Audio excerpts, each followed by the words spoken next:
ये कहानी महाराष्ट्र के एक छोटे से गांव तुम्बाड़ की है। कहते हैं तुम्बाड़ देवी देवताओं द्वारा श्रापित है, क्योंकि इस गांव के लोगों ने बहुत सालों पहले एक मंदिर की रचना की थी जिसमें हस्तर पूजा जाता था। हस्तर पूर्ति की देवी की पहली संतान था। बताया जाता है कि इस गांव पर आज भी देवी देवताओं द्वारा दिया गया श्राप बारिश बनकर बरस रहा है।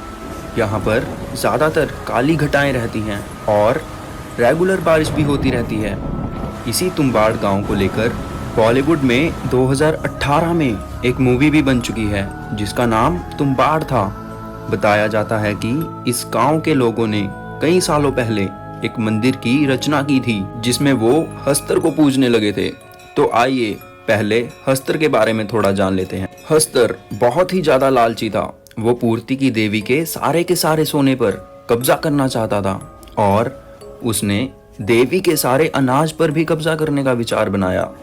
ये देखकर सारे के सारे देवी देवताओं ने हस्तर को रोक लिया और उसे मारने का डिसाइड किया। लेकिन पूर्ति की देवी ने अपनी पहली संतान हस्तर को बचा लिया। लेकिन उसे बचाने की एक ही शर्त थी।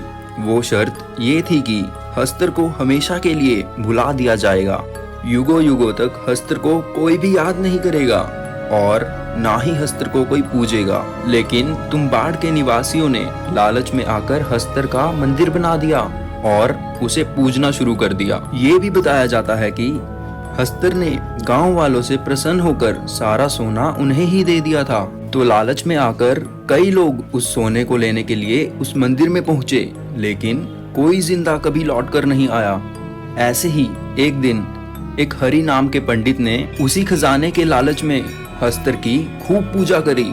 उस दिन हमेशा की तरह बाहर जोरदार बारिश हो रही थी। मंदिर के अंदर बहुत अंधेरा था और किसी मरे हुए जानवर की बू आ रही थी। अपने हाथ में लालटेन लिए वो आगे बढ़ा।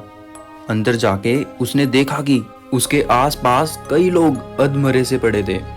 वो देख के बहुत घबरा गया पर हिम्मत करके आगे बढ़ा। हरि ने थोड़ा आगे जाके देखा तो वो दंग रह गया।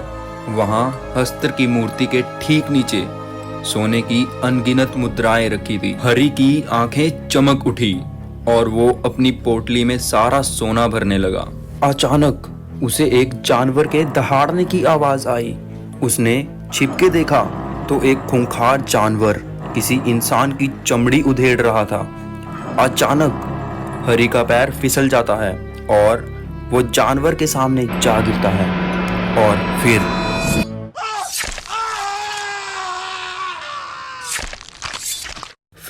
सुबह होते ही हरि मंदिर के बाहर जख्मी हालत में बेहोश पड़ा था।